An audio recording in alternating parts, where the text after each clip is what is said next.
3, 2, 1, go. Welcome, everybody, to the Anime Critique. Anime Critique. A new show that we are that we are giving to you guys. It's going to be sort of a monthly show, as this is the first instalment of it. Let me run it down a little bit. It'll be a monthly show, recurring sort of every first Friday of the month. No, last Friday of the month. Sorry, last Friday of the month. So this is coming to you on the last Friday of February, which is the 25th, I believe. Yes. And yeah, so the Anime Critique each month, myself, Jamie, and Shaq, the Betwixt Ideas boys, as you have heard in our previous podcasts, and we just take an anime that we haven't, doesn't necessarily one we haven't seen, but for example, if you're looking at the thumbnail today, you know we're doing Vinland Saga. Neither of us had seen this podcast anime, and we watch it. We're going to review it, and talk about some other anime and manga a bit later as well. So don't worry, guys. We're still doing our topical shit. You'll still get the regular Betwixt Ideas, just less stuff. Often. Yeah, but we're going to give this to you. We want this to be a recurring, little show that we do, because we love anime. It's probably one of our biggest things, along with like video games and stuff. Yeah. For sure. But video games is way more topical than anime, so that can sort of stay in like the other episodes. Let us know, guys, man. Just let us know. Give us the feedback on this shit, man. Because that's true. Yeah. We like it. We know you guys like it as well. I look at the data, so we know you like it. So yeah, we gonna give it. That's to you. good. We like it. You X like gonna it. Give it to you. X gonna give it to you. R.I.P. DMX. All right. Bit of a downer. Yes, Vinland Saga. Like, do you want to give a little brief summary, possibly? Yes. So Vinland Saga. It centers around sort of like the early sort of, I think, 1100s, 1000s? 1000s, sort of in like the, like Europe, innit? Mostly Europe. So like... It's like, I believe it's like Norway, Iceland, and it goes obviously into England as well, yeah. With a brief cameo of Wales. Oh shit, of course. Yeah, of course. Actually plays a massive part in it, really, Wales. It does. And a lot of this stuff is real. I did Google it while I was like watching it, and I was like, oh, this is actually legit shit. So the main character, Thorfinn, is real. Yeah. I don't know if it's like loosely based on his life, because... Yeah, I'm not like a historian. I believe he was like an explorer. And Vinland, which I thought stupidly was Finland before watching this, is actually America. Oh, seriously? Oh, did you not get that from... Vinland is America. Oh! Wow. Was that really obvious? No, they don't ever sort of... They just say... They call sort of reference it as like the land of like it's like bounty and everything, like massive fields and everything. And I was just like... Well, I thought originally they were referring to England, but then when they introduced England, I thought, so what else west is there? Oh. And it's the US. You know it's what? America. I didn't really think of it as like a real place. I thought it was just like the promised land. You know how people... I see what you're saying. No, Vinland, I believe, is America. And I think it's because they don't... obviously, in the show, it's more of like a legend and a myth sort of thing. Does it actually exist? But I believe they are referring to America. And there is a character that has been to Vinland in Vinland Saga. Yeah. I want to say something quickly. I think this is a nice breath of fresh air in terms of an anime that I've seen that is actually taking a point in history that we don't often know about, which is like... Sort of like the Vikings sort of Vikings. Era, yeah. You don't really see that often. You might get references to it. As I was going to say, if you've listened to like previous episodes of our podcast, not the Anime Critique that is, but I've said I was massively playing Assassin's Creed Valhalla at one point. So this was sort of a very sort of obviously very different, but also very similar at the same time. Yeah. In Assassin's Creed Valhalla, you start off in Norway, Iceland, whatever, and then you go to England and do all the kind of stuff that Thorfinn and all the other characters are doing. So like the war with the English and everything. Oh yeah. Like for anime, it's different. Normally you hear like a lot of like live action TV shows. Like it's one called Vikings, right? Isn't it? Yes, yeah. And I believe that's all based on true you got events Game as of well. Thrones, which is obviously it's not Vikings, but it's very That sort of inspired, medieval sort of like ancient, like sword and shield and bow and arrow type of things. So I mean, very and that's sort of like the main focus of like this is all. I think the one best way to sum up Vinland Saga, especially this first season, because it's quite a recurring thing, and I'm sure you picked up on it as well, is what it is to be a true warrior. Yeah, and I think the symbolism in how it presents war and this sort of rite of passage of being a warrior and being a man is very good. I think it's very well written. Very old fashioned as well. It's just like all men just go to war. Well, and they sort of aspire to die in battle. Yeah, they want to die in battle. Like they don't want to die any other way because they call them the Danes and everything, which is painting them all with the same brush per se. But they say they want to go to Valhalla. And you can only go to Valhalla if you die on a battlefield. Yeah, like so if you died in your old age, you're not going to Valhalla. Exactly. I assume that. I mean, I don't know the history, or they don't really go into depth or anything, but that's the vibe that I got from it. I think that's really I got a lot of sort of anti-war vibes from this, and whatever your feelings are about like war and whatever, but I definitely feel that the whole idea of just throwing your life away just so you can have your name mentioned in like a story or like an old sort of legend, it's quite sad and it's quite wasteful. And I thought, like you shouldn't really just want to die just so someone can talk about you when you're dead. You should want people to talk about you when you're alive. Well, and this is the true warrior sort of recurring theme through it is Thorfinn, his father, Thors. I might be butchering all these names, and I apologise to anyone that if we butcher any of these names because they are not English names. There's a lot of consonants in them, not a lot of vowels. Yeah, so and we're not good at pronouncing things like that. So I do apologise if we completely fuck up the names. But Thorfinn's father, Thors. I think do they say Tors though? Tors. If I hear Thorfinn. So I hear Thorfinn, but I hear Tors. I don't know. Whatever floats your boat, bro. But he says that a true warrior does not need a sword. Doesn't need to fight. There you go. That was the centerpiece, and it's a brilliant sort of bit at the beginning of the anime when he just goes, he dives into the water and he just kills someone, and then he's like, "I'm done." Yeah, and he is, as far as I'm concerned, from like a little bit of background reading after I finished the anime, he is the strongest character in the whole thing. Pretty much. He was the greatest warrior in terms of like the way people perceived him. He was unstoppable. He was undefeatable. I know he obviously got defeated, but he got defeated to save. Yeah, like he went out on his own terms. Like if he really wanted to, he could have kept fighting. Well, no, he sacrificed himself. Yeah. For his son and the people around him as well. But my thing is, I feel like he could have, if he really wanted to fight, which I know his heart wasn't in it, he could have wiped everyone out. But he found it so easy. Yeah. Like he took apart the entire band of Ashkala. Ashkalad's like unit in there. Apart from Ashkala was the one that had a fight with him at the end, and it was like, it was a pretty good fight. That's another thing I've got going. The fight scenes are very good. I will give it this. And I think this will become increasingly more obvious as this podcast goes on, is I know this is massively high rated among individuals. Okay. I'm not in that boat. I think it was good.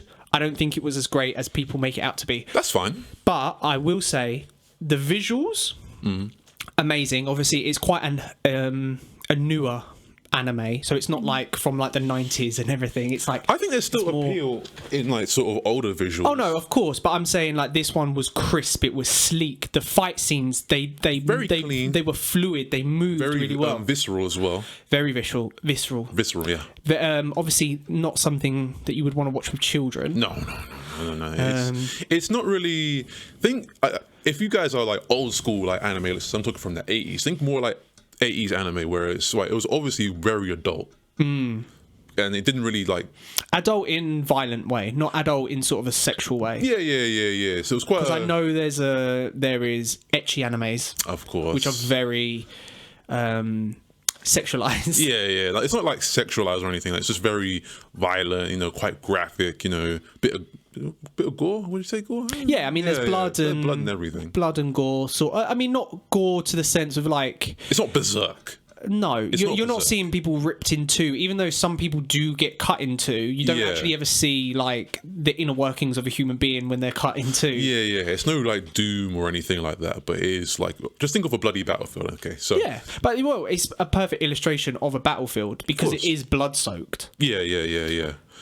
I have to give the visuals quite a good compliment, man. I have to give it props for the visuals. If I had the visuals, and obviously like the fighting and everything was fantastic. If I had to say, I wish there was a bit more fighting, or a bit more prolonged. I feel like some of the fight scenes, while very good, they were short but sweet. I think I know why they did that, and the reason why I think I know why they did that is I think in war, some fights aren't as dramatic and drawn out as we're used to in our standard sort of shonens and our like action-related Agreed, animes. but some of the one-on-ones I think could have been a bit longer. And I'm not talking like episodes. I'm not talking like Dragon Ball Z. I'm charging up for 5 episodes. Just like it would be like 2-3 minutes of an episode, like a fight, and it'd be like, okay, that was cool, I enjoyed that, I wish there was a little bit more. For example, towards the end of the anime, you had Dawfin versus Torquel. So Torquel was like the big brute guy who probably my favorite character in the whole season. Yeah, I agree. Yeah, I think he was such a simple character. Like, he just loved to fight, and that was it. Yeah, for sure. And Thorfinn and Torquel have a fight, and that's probably the best fight in the whole anime, I would say. Yeah, I'd give it that. Because like for a large part of it, Torquel's band is chasing down Ashkalad's band because Ashkala has kidnapped the prince. Prince Canute, yes. So when they finally meet up with each other on this sort of like frozen, snowy battlefield, and then there's Torquel has a obsession with Thorfinn. He wants to fight him again because he maimed him. He took 2 fingers from him in London, didn't he? Yeah. Which that was pretty cool as well. That was really good. But I wish it was a little longer. And then sort of as well, Thorfinn cheated. He did cheat. Ashkala sort of like shone the knife, which I'm kind of surprised. No one clocked that, by the way. No one clocked that, and I don't think no one will ever mention that ever again. Oh no. Well, spoilers. Oh yeah, I think we should say this entire chat is spoilers. This is a spoiler, guys. So if you haven't watched it, then but some people might want to hear this first before watching it. I mean, some people don't care about spoilers, so no. I mean, I would certainly go back and watch this again at some point. Yeah, after watching it and sort of knowing what to expect. Yeah, like there's been a couple of shows that I've watched, non-anime related, but I've watched them and I even know what happens going into them. I know who died or whatever, but I still enjoy it. Well, like famously, I know you've watched, and I'll only just say in this very quickly, I know you watched The Sopranos, and you know the ending of The Sopranos because it's well documented. Yeah, it's everywhere. It's everywhere. But like, I mean, I'll happily go watch this again, especially when the season 2 comes out. Yeah, there's a lot of hype about it, man. I think, so we were going to say Ashkala Dies. Yeah, Ashkala does, kick the bucket, unfortunately. But I will say, did you realise how at the beginning of the season or in the first few episodes where Thors dies, he sacrifices himself for the sort of the greater good? Yeah. Ashkala does the exact same thing. So they don't conquer Wales. Well, and so Prince Canute can become king. Yeah. That's he does the exact same thing. I think I started warming up to Ashkalad's character after sort of, I think it was like the last few episodes. When he done his little backstory. So after he had another fight with Thorfinn, and he absolutely wrecked Thorfinn. Just bodied him. And he gave his little backstory about how he killed his dad and I understood his motivations. Yeah. Do you think, in a weird way, and it was never ever mentioned, I don't think Thorfinn would have ever said this, but do you ever think Ashkala saw Thorfinn as a little sort of like what was it called, a maternal? like child. Sort of thing. Yeah. I think in a weird way he did and he didn't. So I think Ashkala. I think it's similar to Bjorn at the end when he was just like, all I wanted to do was be your friend, and he was like, you were. Even though he hated him, he was like, you were my friend. I think Ashkala was trying very hard to stop Thorfinn from being a Viking. Yes. Because he just hates Vikings, like you said at the end. Like, he just hates Vikings. Because he, spoiler, he was half Welsh, half Danish or whatever that sort of... He comes. His mother was a slave from Wales. Yeah, so he has an affinity for Wales. So that's why when he chose to save Wales and Prince Canute by going mad at the end and killing the king, which was fucking sick, I must say, it was absolutely good way to go amazing. Out. Very good episode. I must say, Ashkala, I hated him at first because I didn't understand his character. I thought he was just a random. Do you know what I thought? I thought it was going to build up to Thorfinn killing him. I think that was the obvious one. Everyone thought, Thor was going to kill him. That's going to be the end of the season. Boom, boom, boom, boom. I didn't even necessarily think it would be the end of the season. I thought it would be towards the end, and then like at the end, it was him like, "What the fuck am I going to do now?" Well, he already had that sort of moment at the end. At the end, yeah, because, he was like, he just kind of snapped out of it. He just didn't know what to do. Well, and he attacks the prince. It's like the whole Roadrunner coyote situation. Like once the coyote catches the Roadrunner, what does he do now? It's done. It's done. Because it's been, they say it's been 11 years of his life, and that's the majority of his life. Yeah, because he was on the boat from like, what, he would have been like 9 years old. So I think he was younger, man. I think he's like 15, 16 at this point. I think he was about 4 or 5 when he went on Ashkala's boat at the first. Maybe, I don't know. I think he's about 15, 16. I don't think he's like an adult or a traditional adult in sort of modern society. No, I don't think he's quite 18, maybe 17, 16. So yeah, maybe. So the majority of his life, he's been in Ashkalad's band and wanting to kill him. Yeah.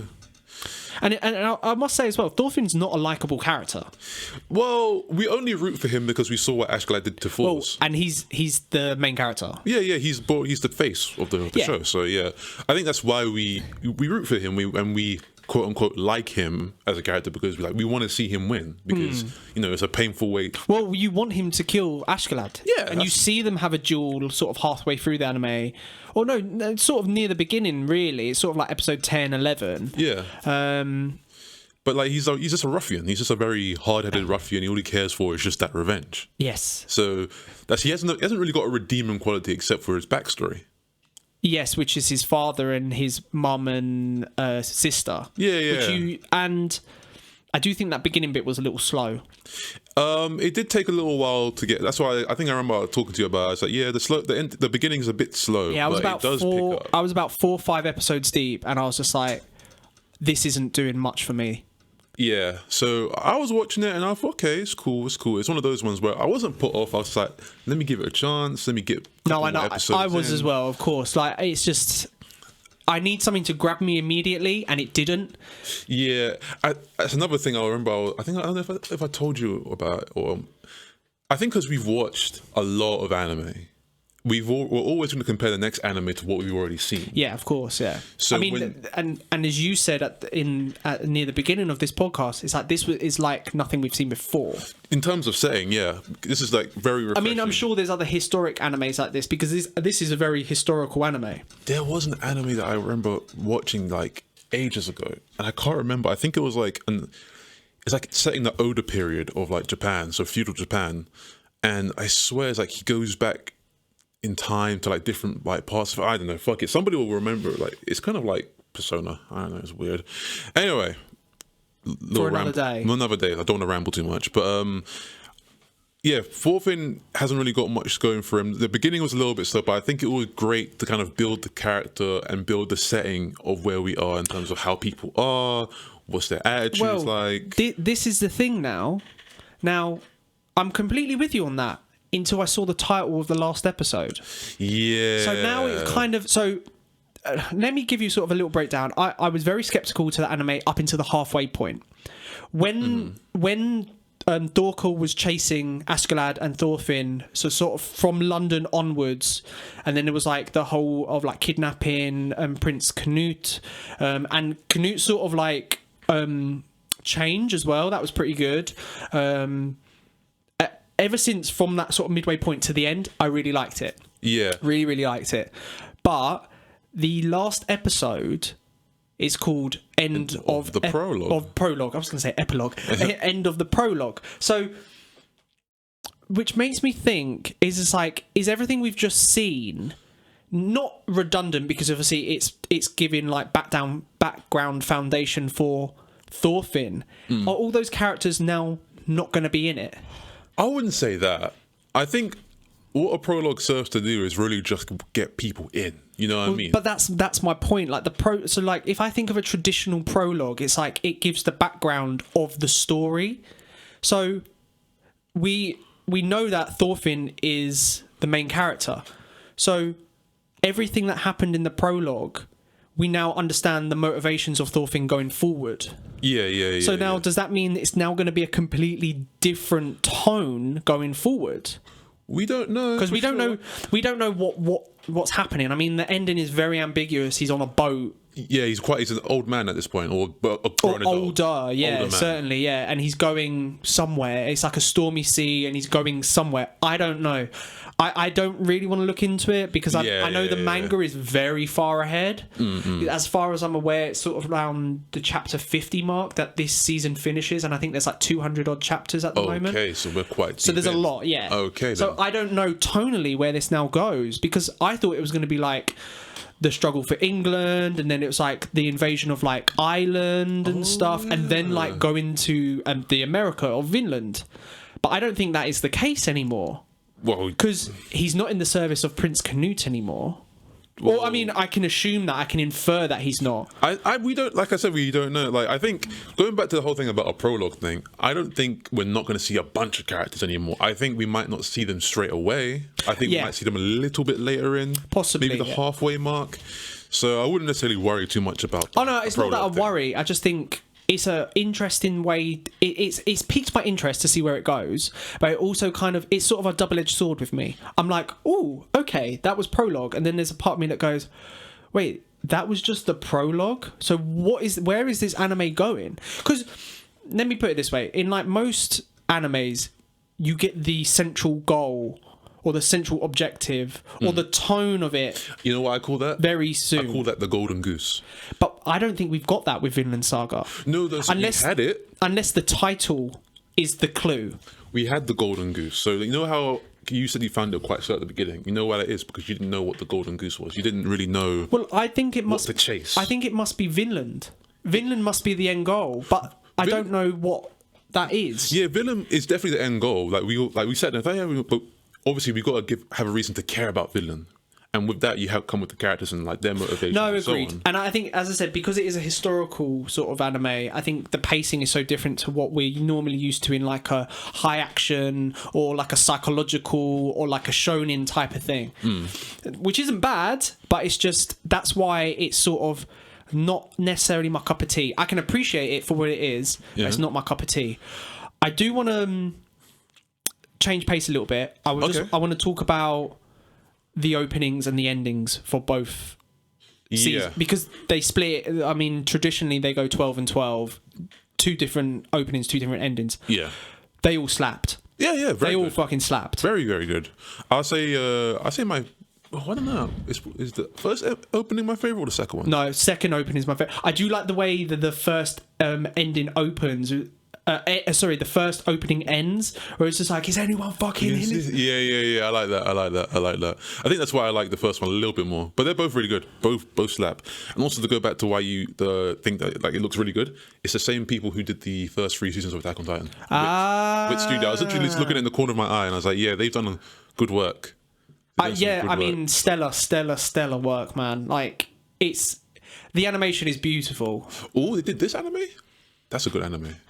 Don't want to get sidetracked, but I'll talk to you later on about that. But the openings and the endings, they all slapped. Yeah. I would like, if you haven't watched this anime, people, and you want to get like just hyped for it, Go watch the openings and the endings. Go listen to them because they are actually really good. Yeah. And do you know what? And I know this sounds really weird, but a mark of a good anime season is the opening and the ending as well. That's the fam. It's as important. It's literally as important, and it's such a Japanese anime thing because in the Western world, I couldn't give two shits about like an opening for whatever show. Now, let me stop you right there. So, now, just if we're talking about opening themes for like shows and whatever, let's just forget anything else, right? Just opening themes for shows. If you think about something like X-Men, the cartoon. Okay, no, fair enough. But I think it's very important to get you in. A lot of shows like don't even get off the ground fully, like maybe have 1 or 2 seasons, have some banging like intros. Like if you think DuckTales, yeah, that's a fire song. Ooh. Like, you know what I mean? I think intros are very important because that is the thing that's supposed to like really it gets you in. Yeah, and that's what I mean. Like these intros they were like rocky as well. Like they had a bit of like they would kind of be a bit slow opening, like traditional, and then it would go into like this rock, like heavy rock. It's like symbolism. It's like that calm before the storm. Which is, do you know what? It's very Viking. It is very Viking. If you think heavy rock, you think rage, you think like kind of madness and everything. I mean, very, very good, and the endings sort of are a lot more calmer. Well, that's like the sort of meme of like every anime opening. No, I know. It's like the opening is like really like hype and angry, and the ending is like really somber and sad and. But they're all 4 like themes slap fucking hard. Yeah, good job, man. Good job. Like you got me in, you got me hooked. So I'm excited to see what they do in season 2 and I think we will do season 2 on here. Oh, of course. Yeah, I don't know when that will be, but like it's not even out yet. So it's teased, isn't it? Like they've teased. Is it been teased? Okay. So are we talking like this year, next year type? We'll of probably thing? get this year. We'll probably get this year. So I mean, stay tuned for season 2 of Vinland Saga on here. For sure. We'll see where it goes. I think talk about.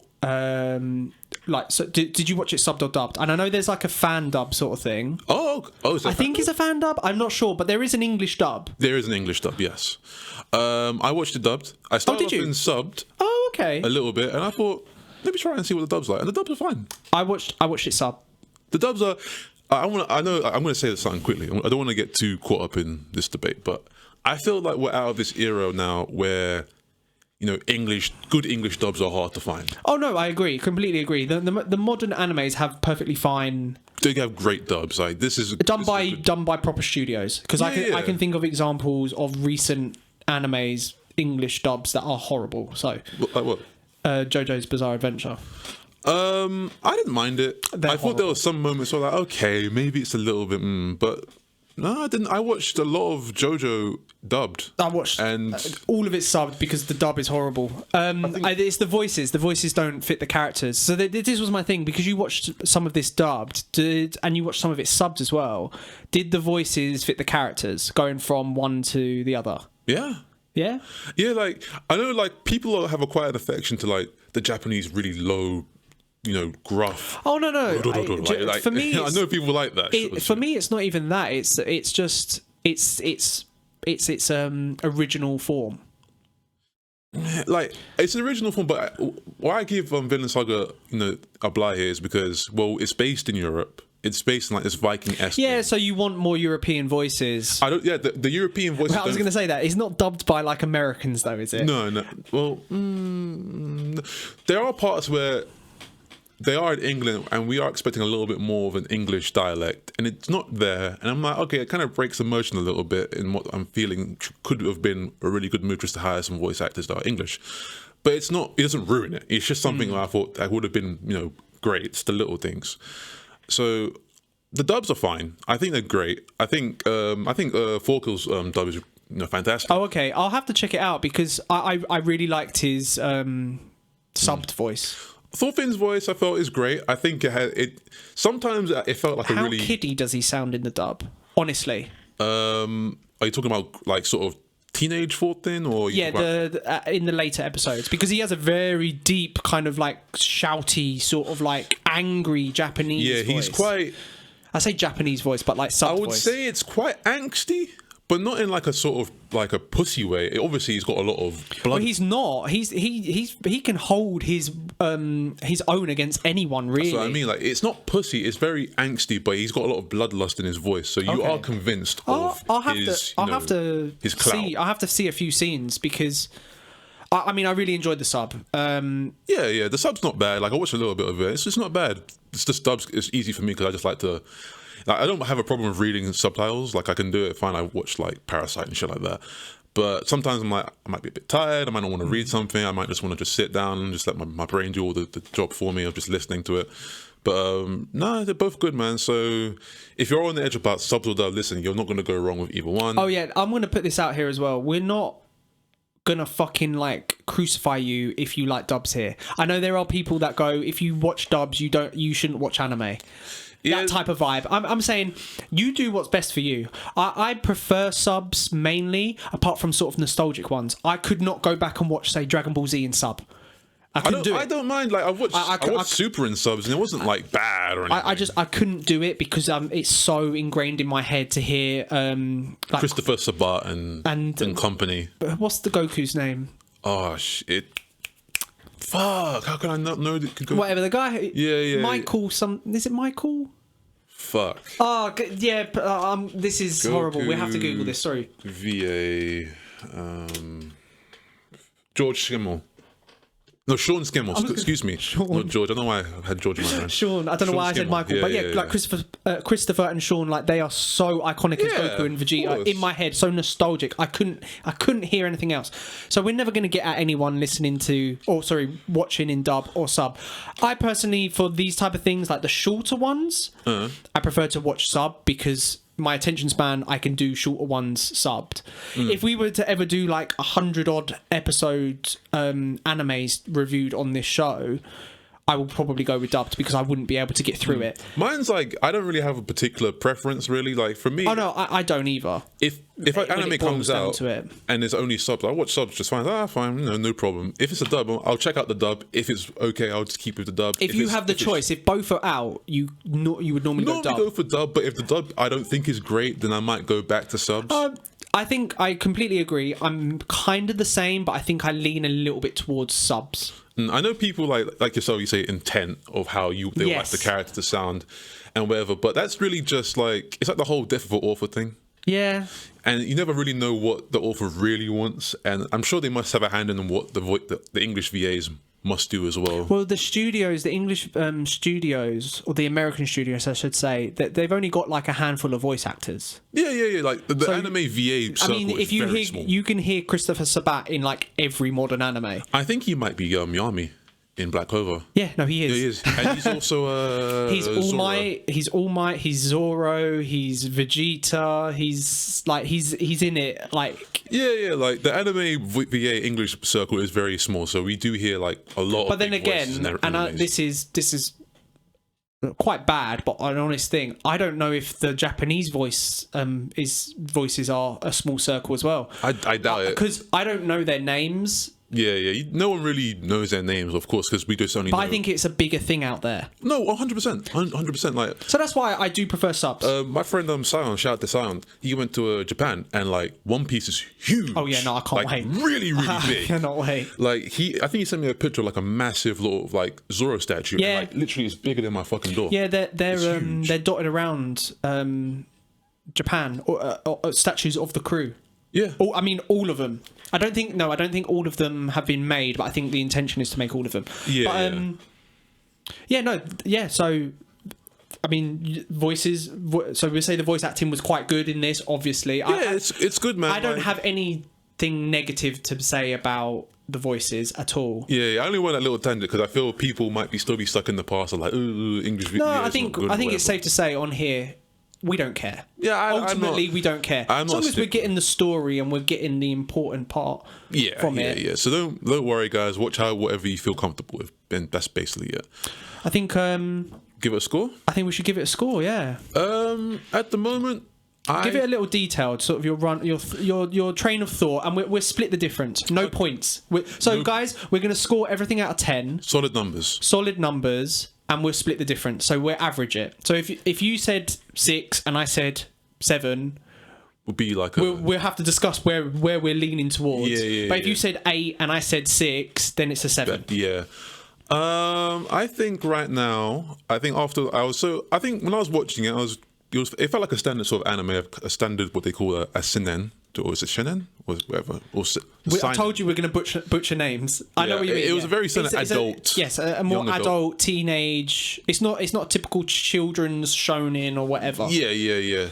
The characters were cool. I think Thorfinn was alright. Ashkala, I was kind of unsure about him until like the last few episodes. Yeah, I actually really enjoyed Ashkala at the end. I like how Canute's been built up now to be more of a leader type character now. A bit savage as well. He is a little bit of a savage, but I think that's kind of the reflection of his father's upbringing. So I think at first I was a little bit shaky on it. I was going to give it like a 6, but how it ended, I'm thinking I might have to push it to probably like, I'm going to say like a 7. I'm going to say a 7. I think how it ended was very well done. A lot of the symbolism is very good.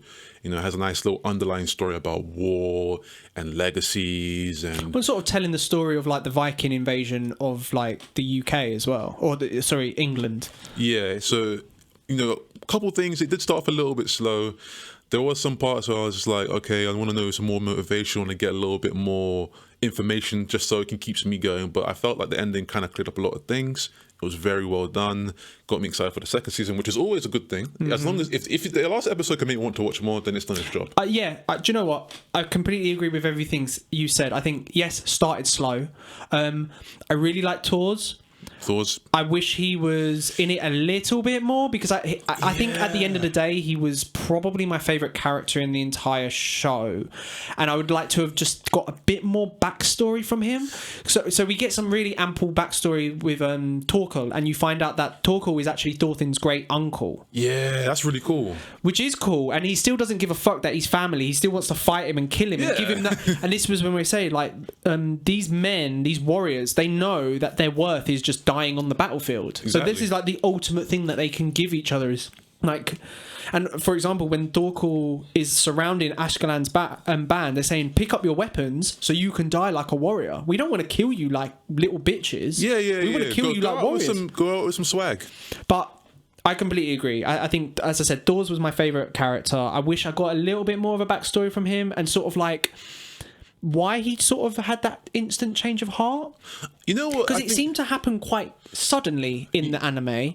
How I thought of it is because when you really put it down to just human nature, feelings are quite fickle. I think you can kind of decide to stop anything at any time without necessarily a lot of reason. But it would have been nice if he kind of explained his intentions a bit more. Like, he doesn't really ever go into what he kind of felt in that moment and decided to stop.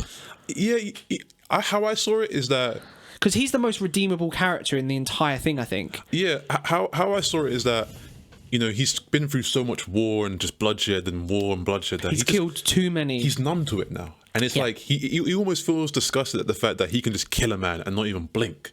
And it's easy. And he feels like there's got to be more to life than just killing.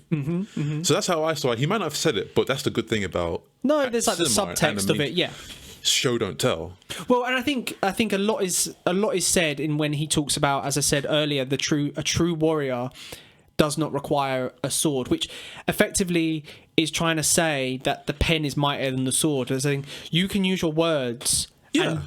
And this is why I quite like Ashkala as well, because he can fight. It's clear he's a top fighter, good.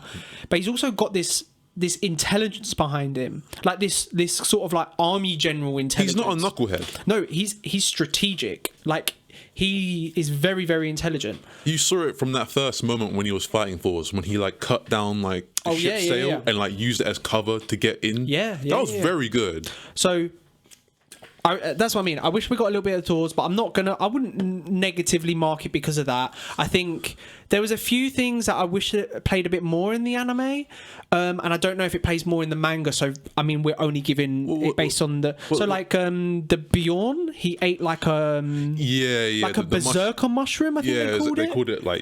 I thought that was going to be more of a thing. Probably more. It might be in the future. I mean, he eats it twice in the entire anime, but I thought other people would eat it. Or like there would be other mushrooms that did other things. I think somebody said how only a certain few people can really handle it, or they might just go berserk forever. Yeah, I mean that's absolutely fine. And then I think with like, I'm still a bit sort of torn on the last episode being the end of the prologue. I'm still like, I don't know. I need to see what comes next, to whether that is a good thing or a bad thing. Yeah. I agree with your score. I think a 7 out of 10 is absolutely fair. I think it's very fair. I don't think that's a negative thing. Oh no. To me, a 7 means I liked it. Same. Like more like above average. I think if I was to give something a 6, I liked it. I tolerated it. Well, no, I think 5 is tolerated. Oh yeah, sorry. 6 is like 6 is like, I liked it. I think 7 is just like, yeah, I want to know where this goes next. Yeah, I enjoyed it. And then 8, 9, 10, obviously we're getting into upper echelons of like enjoyment. This had me screaming. But I'd happily give it a 7. Yeah, happily give it a 7, and I think that's a fair. Yeah, man. Fair. It's good anime. Well, I think 7 is the perfect one for like a first season. Honestly, if you score anything higher than a 6 on your first season, then that's great. Yeah, that is really great. Like that's. I mean, I'm hoping it. As the manga goes, we know the manga's going on, and as the anime goes on, those scores are getting better and better. I think they will get better, man. But if I had to like score it, because I'm scoring it with like everything, so like story, visuals, all of that. And I think if the story was a little bit cleaner, in my opinion, I would have given it an 8. Yeah. So, guys, I know like people, take story in different ways. So that you might see things that we don't. So of course. Oh, I mean, people might have watched this like 9 times and going, "Oh, this little subtlety that makes like this bit amazing." Yeah. We literally have watched this for the first time. Just once. We didn't really go back and rerun anything. We literally just watched it once and whatever in our spare time. So, if you had any subtleties that we might have missed out and you want to bring out, let's leave a comment, man. Yeah. And we'll probably go and check it out. Yeah. Let us know your scoring. Yeah. Let us know your opinions. Out of 10 what you give the first season of Vinland Saga. I mean, you heard it here. The Anime Critique Show gives it 7 out of 10. I think that's fair, man. That's very nice.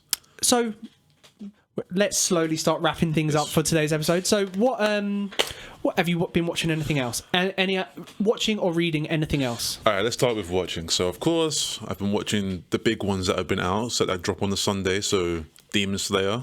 Season 3, which is the Entertainment District, and also Attack on Titan, the final season, part 2. It's been those Sundays have been very good. It feels they're 2 heavy hitters for a Sunday. Big heavy hitters, man. I won't get into this now, but I do not watch either of those. So my host here has read the manga, so he knows how it ends. He's not particularly a fan of both of how they end. We're not going to get into it, as he said, because of course we don't want to spoil it for people. But no, I mean, potentially we could do in the future. Maybe we could watch some of these seasons for the ones that you've just mentioned. Yeah, it's good. Again, because I'm sure you will want to rewatch them at some point. Some point, I occasionally I might watch a quick rundown of each season just to get into like where a little YouTube vid. Yeah. I had to do it with Attack on Titan a few times because it's been a long time between the seasons. I understand. Reading. So right now I'm reading Mashle. Mashle, I turned you on to that. Yeah, it's good, man. It's great. Give a little rundown of what Mashle is, because people might not know what this is. I think we've mentioned it in previous episodes that we've done before. We have. Of the Betwixt Ideas podcast, but we haven't actually mentioned it because this is the first anime critique. What is Mashle? So Mashle essentially is I think it's like a combination of just magic and muscles, more or less. Yeah, so... Wait, that's the tagline? That's the tagline. So basically, to kind of just sum it up in like a little saying, it's more or less, think of Black Clover mixed with like One Punch Man. And that already sounds pretty cool to me. Or I don't know if it sounds. I think it's sprinkle a little bit of Harry Potter in there as well. A little bit. It's more Harry Potter than like Black Clover. I say it's got the more wands and like blah blah blah, and the classes and whatever. I think even some of because I know you've read some sort of the first. I'm up to date with Mashle. I know you're sort of. I'm around chapter 20 something. You're about a quarter of the way through. I know for a fact some of those earlier chapters when he's in the school, they are straight rips from Harry Potter. Oh, easily. I'm not a Harry Potter fan. Like, obviously, I've watched some of the movies. You can see that they're straight rips from. I mean, and I don't mean rips as a bad thing. I mean them as like they take inspiration from Harry Potter. They're taking the piss essentially, and there's nothing wrong with it. It's just funny. So it is a very funny manga. I'm liking it so far. But the main character, Mash, he is magicless. So similar to like Asta, that's where you sort of talked about the Black Clover. But he is fucking jacked. He is jacked. He does a lot of gym work, a lot of push-ups, a lot of weights. So he can fight. You know what I mean? He can throw square down. Up. He can throw down. And the whole world is magic. So again, similar to Black Clover. But he's like One Punch Man. He literally just... I mean, especially in the beginning, like he literally just one punches people and they're done. Pretty much. With the most ridiculous magic. Like they'll have like some big ass energy ball they're about to throw at him. He just smacks to the ground. And he just hits it away.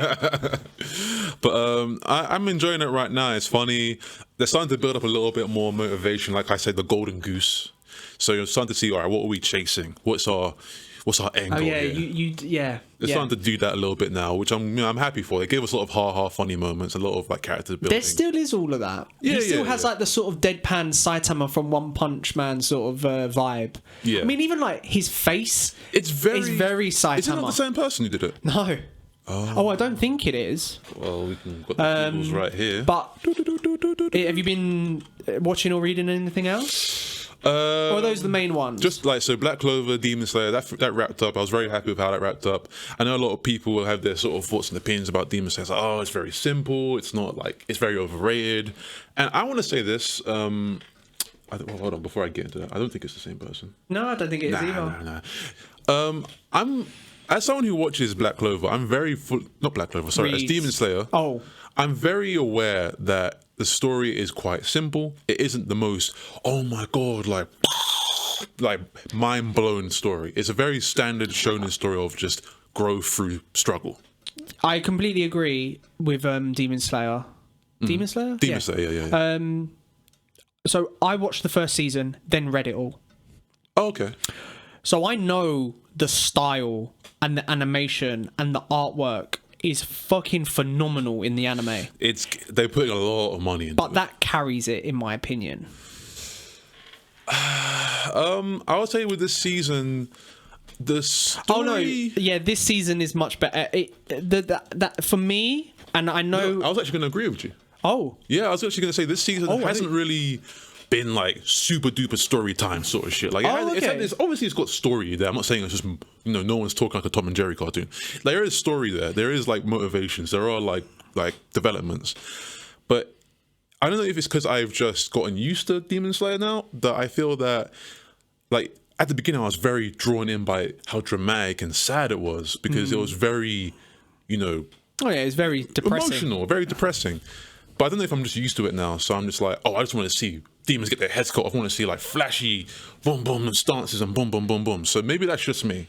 But I don't necessarily knock Demon Slayer for not having like this gripping story right now because You're hoping it gets into it. I'm hoping they'll probably go into it more. We haven't seen much from the demon, the Michael Jackson demon, the main one, which I'm hoping we can see some more of. Hopefully. You will eventually, yeah. Yeah, but there are it did drop a few nuggets here and there, just to say, hey, there is story going on here. No, we are of course. going to get to some like questions you guys have for like particular things. So, but I think of the entertainment district as just flashiness. Just give them eye candy. Just give them boom, boom, boom, boom. There's a lot of action. And for some people, that might be just how they like it. What they want, yeah. And for me, you know what? I'll take it. You can appreciate it. I'll take it. I'm a simple man. I think for myself, is I prefer reading manga than watching anime. Oh, yeah. See, me, like I said before. I love to read.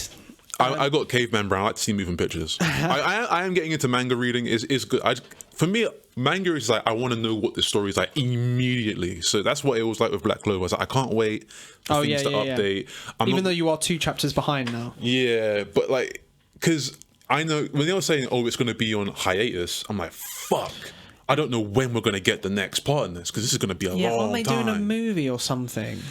I don't know what they're doing. Well, that was a speculate. I don't know. Yeah, because a lot of people were worried that they wasn't going to make the anime anymore. It's like, no, you can't leave it on this. You can't leave it on this. I'm not sure where they left off It's literally just as Asta is doing his Devil Union thing. Oh, okay. So I'm like, you can't leave it on that. That's very bad. Because that means no one ever sees like. Oh, sorry, you No, I wasn't. I was going to say all like the fights coming after. Okay. No, I know. She hasn't seen it, and she'll fuck me up for spoiling it. No. I wasn't going to say anything because I know there'll be people that only watch the anime as well, and I don't want to spoil that. Yeah. I don't really want to spoil anything manga related because people don't necessarily read manga, and they mainly watch anime. I think that's fair to say. Okay. So I'm not sure when it's coming back. It's going to be a while though because we're still in this arc, and I'm not going to say much. I'm getting a little fatigued with it. I'll be honest with you. Yeah, it's. I think it's wrapping up. I don't know. I have to see what the next 2 chapters have, but I pray that it's just going to say, all right, boom, boom, boom, next arc. So we'll see. I hope so. I hope so too. What I've been watching or reading. Oh yeah.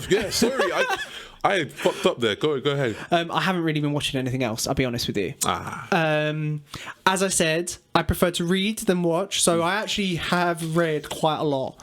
I'm literally up to date with pretty much most shonens. Oh. One Piece, My Hero, Black Clover, Dr. Stone. Put me on the spot. Solo Leveling, is that a shonen? No, I'll get to that in a sec. Okay. One Punch Man, not shonen, but I'm up to date with it. It's not a shonen? Is it more of a seinen? I'm not sure. But yes. Oh, and Tokyo Revengers as well.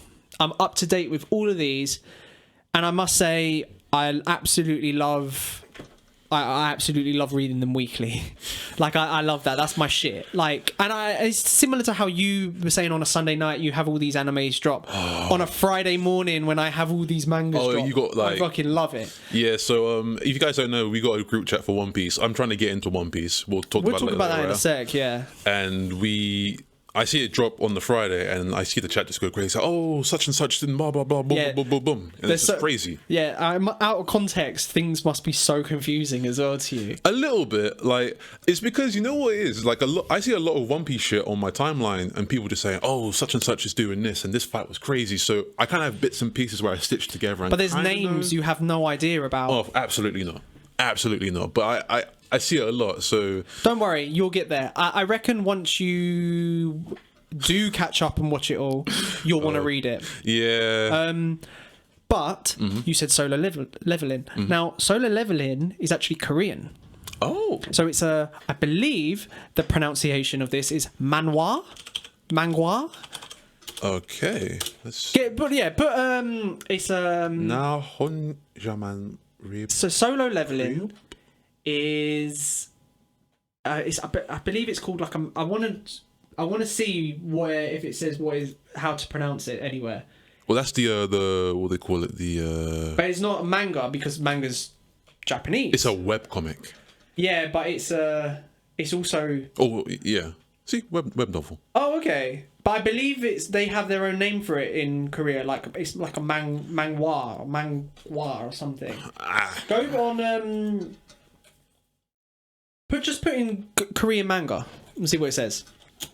Sorry. Yeah, sorry. There you go. Manhwa. Yeah. Okay. So, Solo Leveling. By the way, this is becoming an anime, and I will say we should do this. Of course. So I won't go into any spoilers. When this does finally drop and all episodes are out, we'll watch it and we'll do it for this. We'll do it for this show because it's fucking amazing. So, Solo Leveling. Very very brief description. It's a world where there's hunters and dungeons. Okay. So it's based in South Korea. Okay. And the hunters are ranked from strength, from E rank to S rank. So A, B, C, D, E, and S rank being the strongest. Yeah. Dungeons are also ranked in that similar category. So an E rank dungeon is the easiest, S rank dungeon being the hardest. Main character is dubbed the weakest hunter ever. Of course. Because he's an E rank. Of course. Now, hunters are stronger than humans. Okay. So they've like awakened, they call it an awakening. So they awaken like latent powers. It's not necessarily magic, it's just like power. Yeah. But that can be in form of magic or strength or whatever. So it kind of breaks it down like almost like a video game. I had a feeling it was going to be like a video game. So he goes into a dungeon one day and a rare occurrence happens called a double dungeon. They open up this door and it's fucked. Everyone gets fucking killed, blah, blah, blah, except main character. He awakens from it and he has this HUD, like in his vision. Yeah. And from then on, everything he does gives him XP. Oh, so solo leveling. You can't level up. No. Oh. No. So everything he does. That's interesting. Everything he does, and I mean everything. It's not necessarily like killing monsters or anything. Like the initial tasks are for him to go on like a 10k run, do 100k. 100 push-ups, 100 sit-ups, stuff like that. So sort of like a one-punch training regime. But he gets XP and skill points that he can put into strength, intelligence, sense, all that, and it's just him becoming this ridiculously powerful individual hunter and individual. This opening reminds me of a manga I read years ago, Dot Hack, Legend of the Twilight. Yeah. It's the same sort of thing where it's like they go to some place, it's fucked. Everyone just gets fucked up, but he survives, but he gets really powerful. It's the same sort of thing. That's why I was telling me thinking, like, But I'd say don't read it because it's going to come out as a... I might read it. Well, what I'll say is let's see how long until it takes to come out anime-wise. And then we can watch that for this show. And then you can carry on reading it from then, maybe. Okay. Because I think I'd love to get your raw reaction and where it will go up to in like a first season of it. Because it's quite long. It was like 180 chapters. So they won't do that in one run of an anime. All right. But that's mainly what I've been reading recently. I mean, I got up to date with Tokyo Revengers as well. I don't know why I keep calling it Tokyo Ravagers. You've caught up in the manga? I've caught up in the manga, yeah. Without obviously spoiling anything, how you feeling about it? I do like it. I do understand, because you pointed out to me recently that there is people that do not like the direction it's gone. The only thing I can say is about 30 chapters ago, it could have ended. Okay. And it would have been the fairy tale ending. Everything was perfect. And when I mean perfect, I mean everything was perfect. It was all wrapped up apart from one loose end. There was one loose end, and that's what the story's now based on. What this one loose end, and that being wrapped up. And an event ago in like 5 or 10 chapters ago, something happened, and now that fairy tale ending is impossible. Oh. So I think people are a little salty about that. They might just do like an anime ending, and then you have your manga ending. I don't want them to go. I like where it's going. Well, that's what I mean, but like obviously with enough backlash, they'll probably just say, "Oh, fuck it, man, I'll put this." I don't know if there is enough backlash though. I'll be honest with you. Like I digged through like a lot, and no one could actually tell me why that specific event was bad. But like the thing is about that is that you know how some people, I think, especially like English readers, like the way how English translate out in Japanese sometimes, Japanese people feel like, oh shit, we really fucked up because. Like sometimes, but the thing is, the story hasn't finished yet, so the author could have a redeemable ending that people love. True, it could probably be that. So something has happened that people hate. That doesn't necessarily mean the ending will be bad. I don't know how long this has got left. I assume Tokyo Revengers, My Hero, and Dr. Stone finish at some point this year. Okay. So they've all got the feeling that they're wrapping up. Dr. Stone is probably imminent, probably 10 chapters most. But yeah, no, that's everything I've sort of been reading and not watching as well. All right. Now, we're going to do the last segment of this show every single month and we've done it through previous episodes of like the Betwixt Ideas podcast episodes. I couldn't tell you which episodes we've done them in, but this is going to be the One Piece update, the Shaq One Piece update. Now, I believe, and correct me if I'm wrong, when we last spoke about this, because I haven't actually spoken to you for quite a long time, you were still in Alabasta. And they were sort of having their individual fights with like all the other different people, all the other different, like Crocodile's Baroque Works crew. Yeah. Now, have you watched any more? I've watched a little bit. Okay. Now, I think we're getting our new character now. What's her name? The one. Wait, so as Luffy defeated Crocodile? I think he's defeated Crocodile. I'm trying to. It's been so long since I've watched. It's been a little while. It's been a little while. It's because I've been busy. But I think Luffy has defeated Crocodile. And are they sailing away? Not yet. I think they're about to sail away, or they're looking to sail away. But fuck, what happened? Shit. What's that woman that was with Crocodile and like she was trying to portray Crocodile and Crocodile? It's Nico Robin. Yeah, so Nico, we finally get introduced to probably to Nico. Just call her Robin. Robin or whatever. But, and so I think Luffy defeats Crocodile. He's about to defeat Crocodile.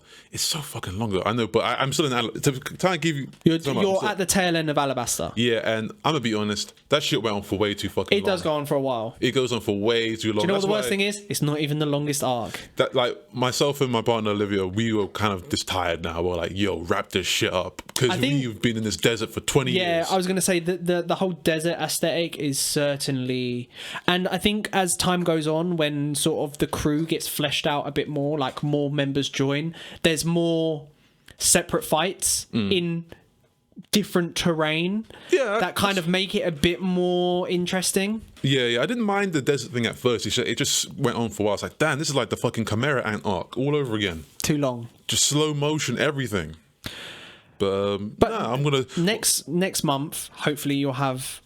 I'm gonna get back to watching it again because I finished Vinland Saga. Demon Slayer's wrapped up, so I'll have some more time to watch some more. Okay, cool. And and we will be back next month with another anime that we will review. I don't want to give it out what we'll watch. Nah. We'll leave that as a little surprise for people. It'll be a surprise. But this sort of is the end of the first episode of well, I don't want to call this an episode, the first anime critique. This has been the Anime Critique Vinland Saga. I hope you enjoyed. Please like, comment, subscribe, follow, all that jazz. Our socials are still all the Betwixt Ideas or Betwixt Ideas podcast on Twitter, Instagram, and TikTok. And obviously you can email feedback at thebetwixtideasfeedback@gmail.com. Give us suggestions on what anime you want us to watch next. Yeah, man. Let us know your scores of Vinland Saga, and if you completely disagree or agree with us, please let us know in like the comments or even email us. For sure. And I hope you enjoyed the anime critique. Thanks, guys, right, and we'll catch you next month. Bye.